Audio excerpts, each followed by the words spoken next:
ଦେଖନ୍ତୁ ସାଙ୍ଗମାନେ, ମୋ ସ୍ୱାମୀ ମୋ କଥା ରଖିକିରି ମୋତେ ବାହାରକୁ ଖାଇବାକୁ ନେଲେ। ମୋର ଟିକେ ବାହାର ଖାଦ୍ୟ ଟିକେ ଖାଇବାକୁ, ସତ କଥା କହିବାକୁ ଗଲେ ଲୋଭ ଟିକେ ମୋତେ ଭଲ ଲାଗେ।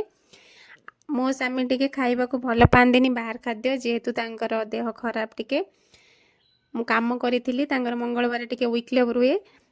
କିନ୍ତୁ କାଲି ସେ ଡ୍ୟୁଟି ଯେହେତୁ ଯାଇଥିଲେ, ସନ୍ଧ୍ୟାବେଳକୁ ମୁଁ ତାଙ୍କୁ ସୁତୁରେଇ ସାଥିରେ ନେଇକିରି ଗଲି। ମୁଁ କହିଲି ନା ଚାଲ ଆମେ ମା ଝିଅ ବାହାର ଖାଇବୁ, ତମେ ଘରେ ପଛେ ଖାଅ। କିନ୍ତୁ ଆମ ଖାଇବା ଦେଖିକିରି ଇଏ ଗୋଟେ ମଣିଷ, ତୁ ଏତେ ରାକ୍ଷସୁଣିକ ରକମ, ତୁ ଢଗା ମୋଟି ହେଲୁଣି, ଇଏ କଲୁଣି, ଭୀମ ହେଲୁଣି, ଏତେ ଖାଉଛୁ, ତୁ କ'ଣ ଖାଇପାରିବୁ? ମାନେ ଲୋଭ, ତାଙ୍କର ବି ଲୋଭ ଅଛି ଟିକେ ଖାଇବା ପାଇଁ।